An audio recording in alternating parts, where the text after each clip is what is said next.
부분이 원래 이제 독서와 복음, 이제 그 뒤에 뭐죠? 독서와 복음, 그 다음에 강론.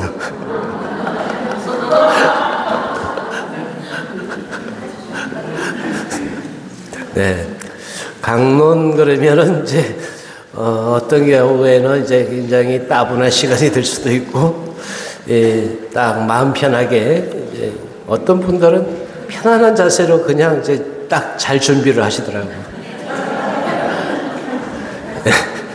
강론 시간이 금방 하기도 하고, 어떨 때는 한 얘기 또 듣고 그렇게 지겨워. 이렇게 이제 들릴 수도 있는데, 어쨌든 강론은 사제들한테 굉장히 큰 이제 부담으로도 이렇게 느껴질 수 있습니다.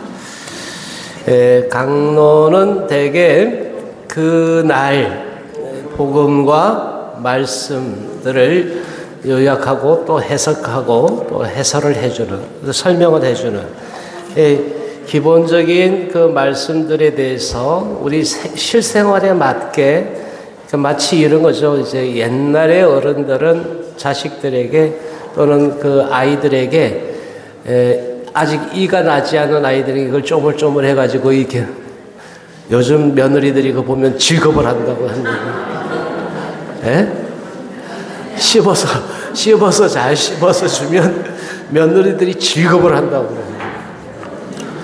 근데 어쨌든 이제 그 일종의 필터링을 해주는 그런 역할을 합니다. 성서 말씀에 대한 신자들이 기본적으로 알아들을 수 있도록 이제 설명을 하는, 눈높이에 맞춰서. 사실 뭐 제가 하는 강론은 사실 들을 게 없어. 시끄럽기만 하지. 들을 게 없어. 그런데 이제 어떤 이제 학자적, 굉장히 이제 가방 끈 긴 신부님들은 자기가 공부하고 연구한 거를 굉장히 막 신자들한테 알려주려고 막 열정적으로 강론을 해요. 하는데 뭔 말인지 도대체 알 수가 없네. 네? 도대체 알 수가 없어. 그래서 굉장히 어려운 용어들을 막 설명을 해주는데, 그 강론 내용은 굉장히 사실 내용상으로는 너무 좋은데 알아듣지를 못해. 사제인 신학 공부를 7년 이상 했는데도 불구하고 알아듣기 어려우면 일반 신자들이 듣기는 더 어려울 수밖에 없지 않겠냐. 그래서 강론은 쉽게 해라. 어려운 얘기를 하지 마라. 예수님도 사람들에게 말씀하실 때 비유로 말씀하셨다. 비유가 아닌 것으로는 말씀하지 않으셨다고 아예 이야기를 하지 않냐. 그러니까 말씀을 굉장히 어렵게 하면 안 좋은 강론이야. 그죠? 네. 제 강론은 쉽죠? 네. 감사합니다. 네.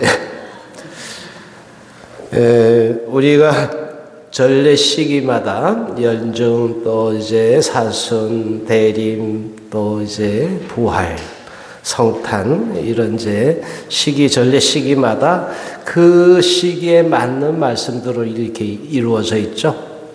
말씀들에 대해서. 그래서 강론 때는 그러한 시기에 대한 얘기들과 그 말씀을 잘 버무려 반죽을 잘해서 신자들이 금방 소화할 수 있도록 만들어주는 빵장수. 지난번에는 약장수. 빵장수가 되어야 됩니다. 반죽을 잘해서 이 교우들이, 신자들이 잘 소화할 수 있도록 이렇게 해줘야 한다. 강론은 미사의 치유에서 가장 또 이제 중심부, 핵심이 되는 부분이기도 합니다. 아까 말씀드린 대로 한 말씀 그 레마가 이루어지는 곳이기 때문에 그래요. 우리들에게 성경 말씀은 로고스라고 그랬죠? 이 로고스들 그냥 좋으신 말씀, 주님의 말씀, 하느님 말씀이라고 이렇게 듣는데, 특별히 나에게 확 와서 꽂힐 수 있는 그 말씀이 이 강론을 통해서 앞서 제가 아우구스틴 성인도 암브로시오 성인의 주교의 그 강론을 듣고 그 강론 중에 하고 깨달았다고 해요. 근데 뭐 우리 본당에서 글을 못 수도 있겠죠. 근데 뭐 여러분은 그러신지 어쩐지 모르겠습니다만 어쨌든 강론 시간에 강론 말씀들을 통해서 우리가 이게 새롭게 우리들에게 와닿을 수 있는 이 레마가 우리들에게 올 수 있다.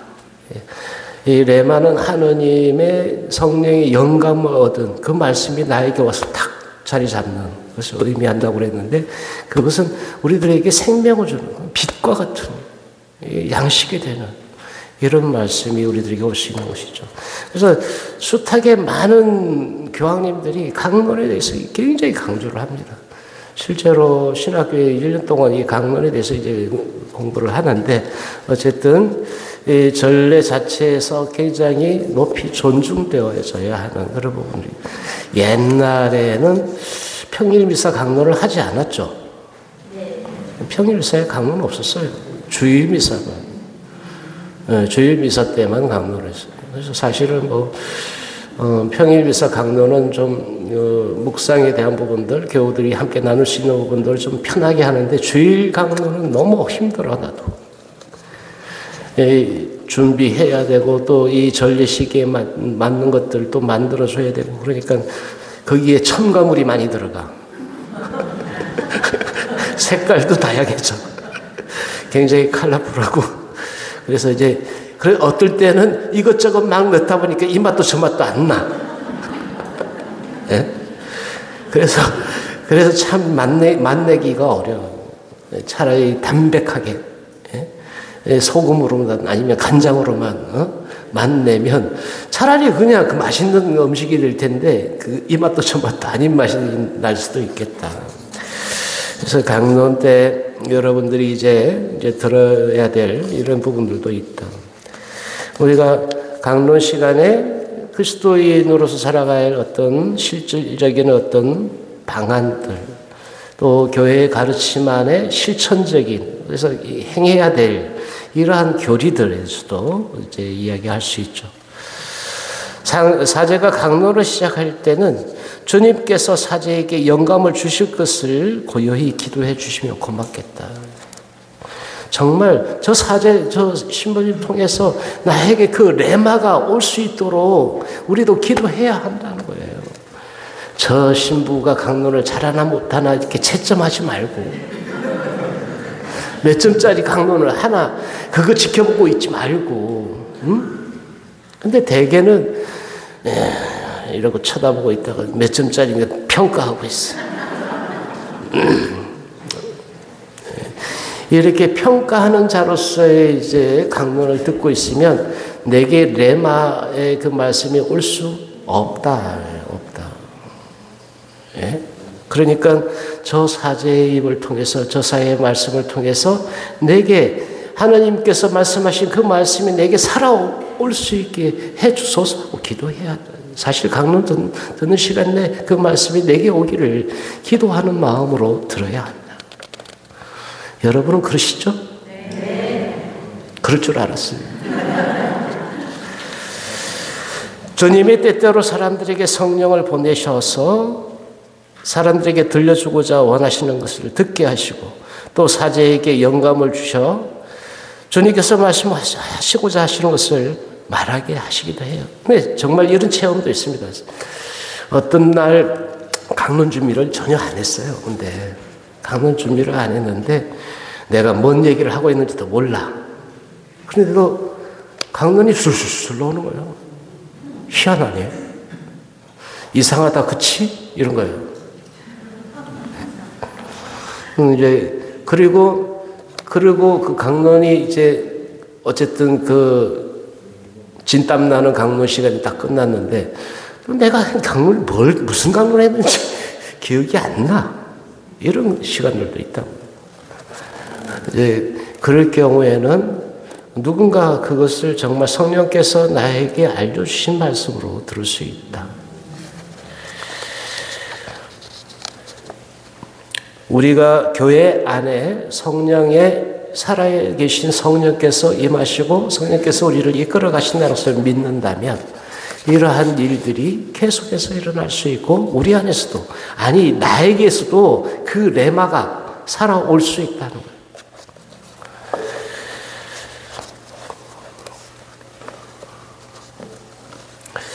이런 일들이 이제 있을 수 있는데 실례들이 있어요. 주일 미사에 이제 최근에 이제 성사를 받고 주일 미사에 참석한 어떤 20대 아들을 가진 엄마가 그 아들이 주일 미사에 참여하기 이제 시작했을 때 그가 자기 어머니에게 미사에서 강론이 얼마나 의미 있는 것인지를 이야기했다고 합니다. 한 주일 지나갈수록 강론은 그가 꼭 들어야 할 말씀이 되었고 그는 신부님이 어쩌면 그렇게 지속적으로 자기 생애에 꼭 필요한 말씀들만 꼭 찍어서 말씀해 주시지 모르겠다는 거예요. 그럴 수 있죠.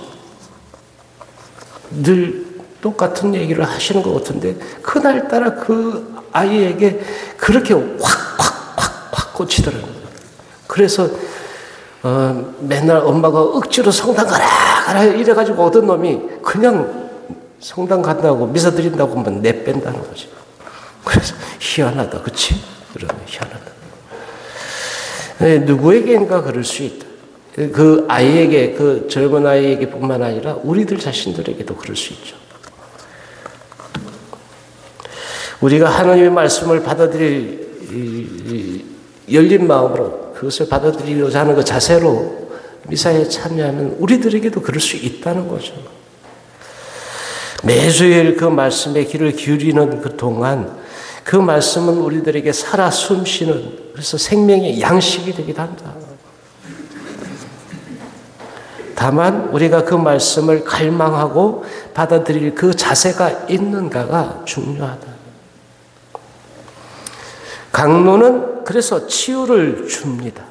우리들 삶에 상처 있고 힘들어하고 저기 구석지에 그늘진 곳에서 있는 것에서 밝은 빛 가운데로 나오게 만드는 힘을 가지고 있습니다.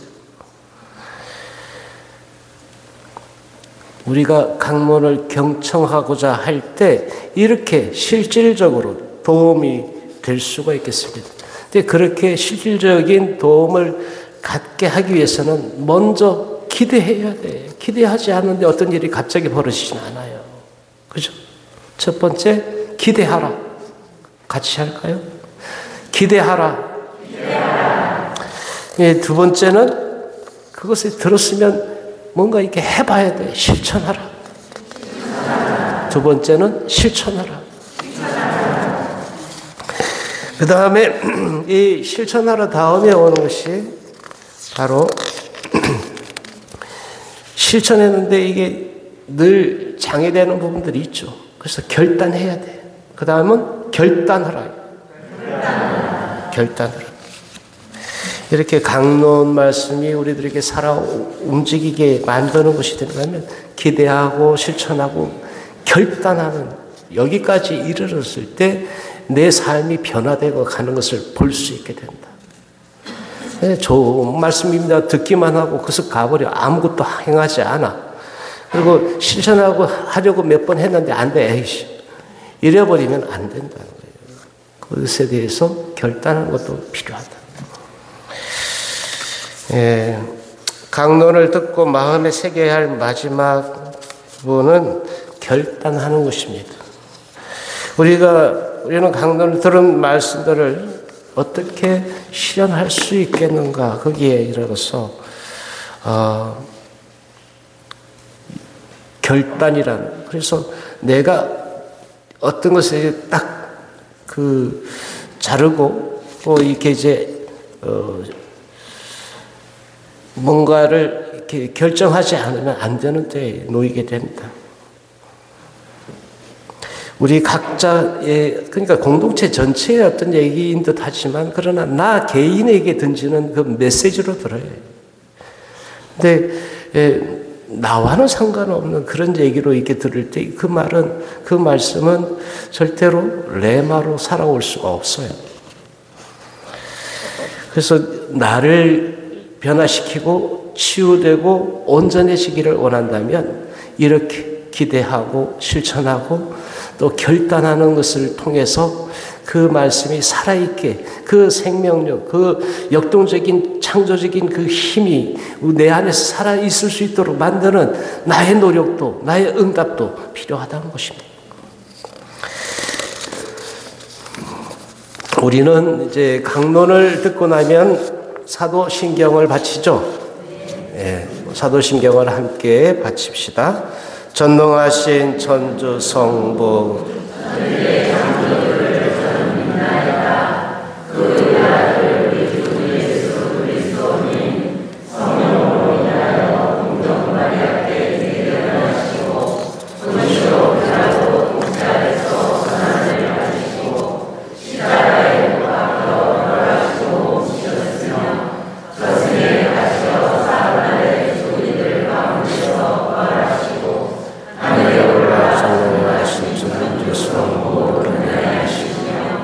그리로부터 산이와 죽은 이를 심판하러 오시리라. 성령을 믿으며 거룩하고 변된 교회와 모든 성인의 통용을 믿으며 죄의 용서와 육신의 부활을 믿으며 영원한 사랑을 믿나이다. 아멘. 우리가 매번 이 미사 때 이제 특별히 이제 축일이나 주일 미사 때 이 사도신경을 바칩니다. 바치는 이유는 우리가 무엇을 믿는가에 대한 믿음을 고백하는 것이죠. 믿음의 조항들. 사실 이 사도신경 안에는 12개의 조항이 있다고, 우리 믿음의 신조 안에. 예, 그래서 이제 사도로부터 이어져 온 그 고백, 이렇게 해서 사도신경 이렇게 이야기합니다. 그래서 우리가 천주교 다니는데, 성당 다니는데 뭘 믿어요? 그러면 이 사도신경 한번 쭉 읊어주면 돼. 을 믿습니다. 예. 이게 다 믿습니다, 믿습니다, 믿습니다로 돼 있잖아. 뭘 믿어요? 을 믿습니다. 아주 쉽죠? 예. 신앙의 원리는 어려운 게 없어요. 쉬워요. 간단해요. 단순해요. 예. 사도신경 안에 그 조항들을 전적으로 내가 이제 믿는다고 이렇게 고백하는, 이게 늘 안타까움 중에 하나. 이 기도문 바칠 때 이 기도문 한마디 한마디가 그냥 만들어지지 않았어요. 수십 년, 수백 년, 수천 년 동안 이렇게 오랫동안 시간이 걸리면서 이렇게 만들어졌다. 모아지고 응축돼서 만들어진 단어인 거예요. 그러니까 우리 신앙에 많은 고민들이 그 안에 담겨 있지 않겠냐고. 그래서 이렇게 저렇게 표현하는 것이 참 쉽지는 않지만 어쨌든 그 표현 안에 우리의 신앙의 선배들이 믿음을 고백했던 그 많은, 숱하게 많은 그 고백들이 담겨 있다고 보면 이 사도 신경을 우리가 그냥 대충 그냥 빨리빨리 이렇게 이제 지나가서 안 된다. 우리가 공경과 신앙심 그리고 우리에게 가르쳐주신 모든 것들이 요약하고 있는 이것을 제대로 바칠 수 있었으면 좋겠다. 어떤 이제 예수의 신부인 조세프 맥클로인이라는 신부가 쓴 이제 책에 미사에서 더 많은 은총을이라는 이런 책이 있는데 이 책에 이렇게 사도신경에 대해서 간략하게 간추리고 있습니다. 이 순간 미사에서 누군가 당신은 크리스찬입니까? 하고 묻고 있다고 하자. 이 질문에 대답하기 위해 우리는 머뭇거리고 앉아 있을 수가 없다. 우리는 일어나 세상을 향하여 우리는 진정 그리스도인입니다 하고 대답해야 합니다. 이 말은 우리가 그리스도를 따르는 사람으로서 그리스도를 믿고 있음을 밝히는 것입니다. 우리가 서 있다는 사실은 우리가 말하고자 하는 내용에 대해 긍지를 느끼고 있음이며 복음과 강론에서 읽은 메시지를 받아들이는 것을 뜻합니다.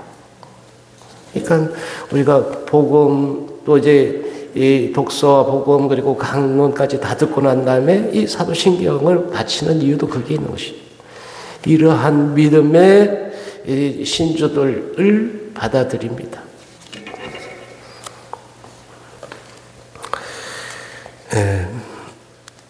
한편에서 보면 그리스도인, 또 이제 그리스도의 군대라고 이렇게 이제 우리가 볼 때에 이 믿음의 신조, 신앙 고백은 충성서역하고 똑같은 거예요.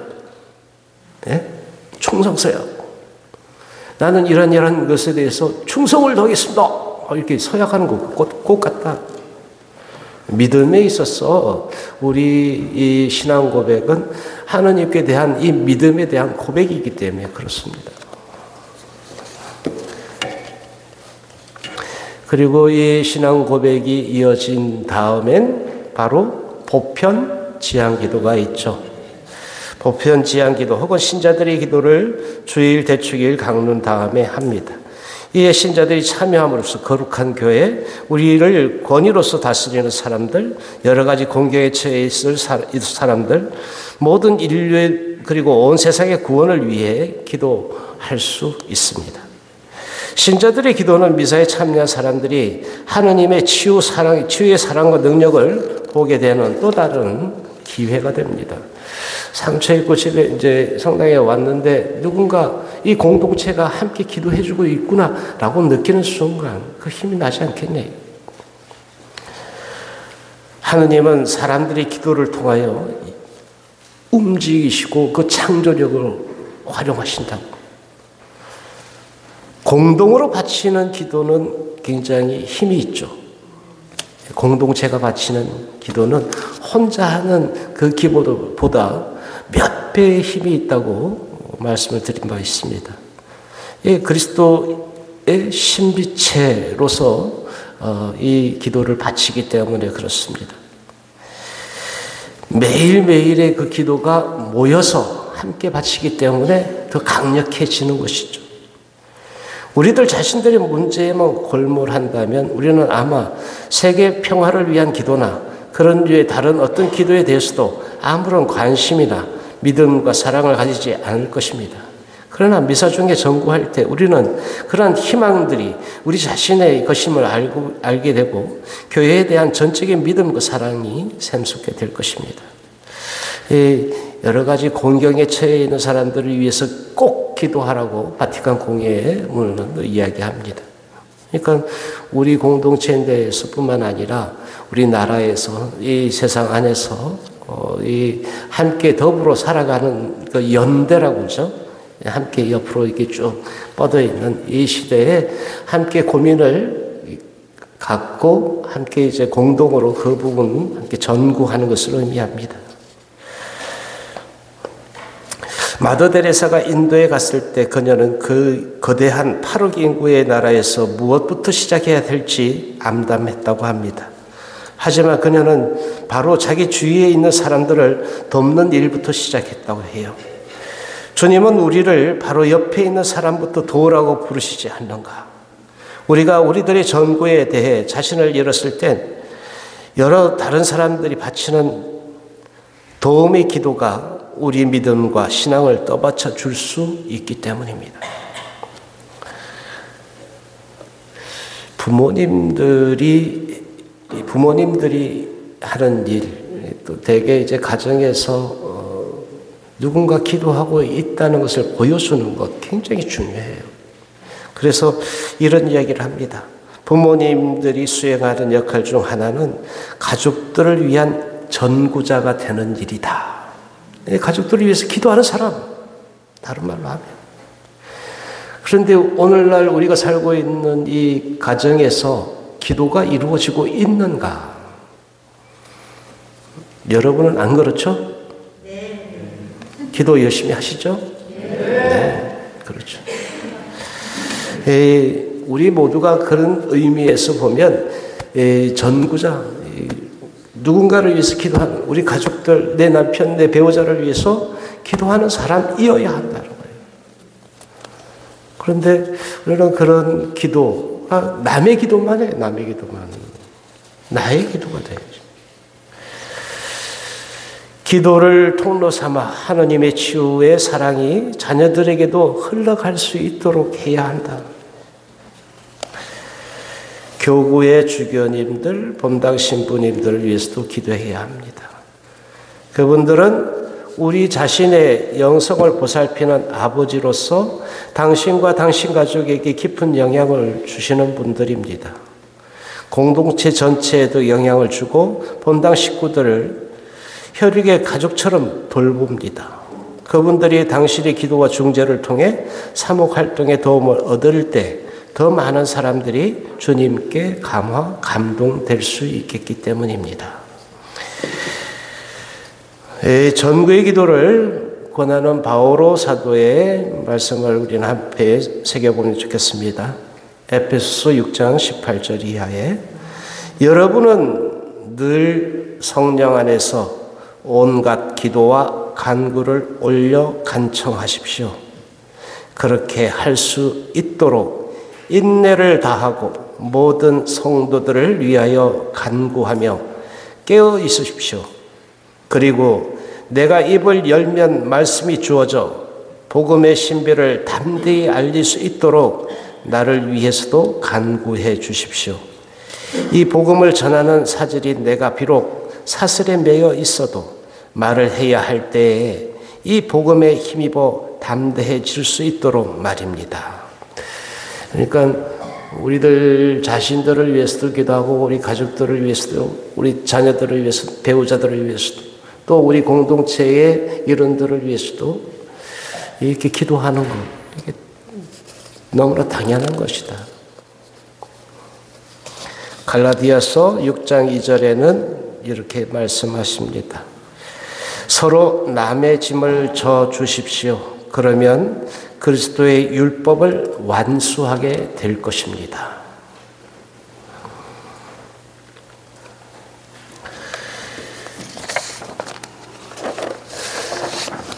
신자들의 기도까지 이제 이르는 이 과정이 우리들을 온전하게 하기 위한 주님의 온갖 노력들이 다 담겨 있죠. 그런데 가장 클라이막스가 터지는 게 언제예요?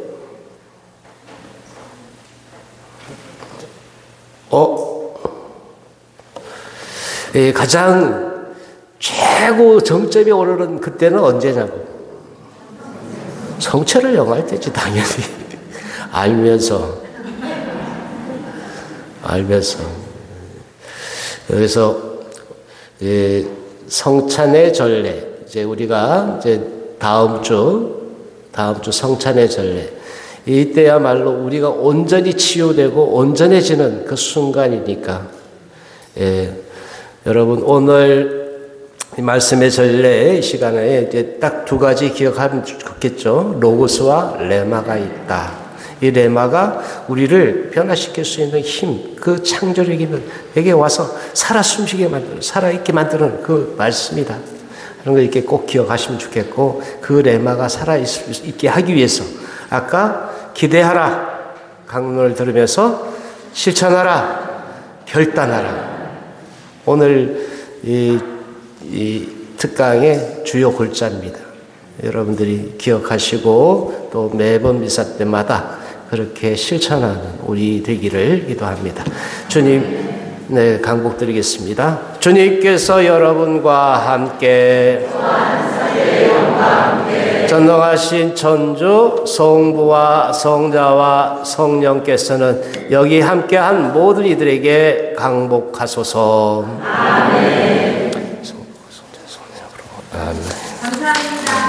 오늘도 지난번에 이어서 주님의 그 미사, 지난번에는 미사를 우리의 4세에서 같은 경우, 오늘은 또 말씀의 전례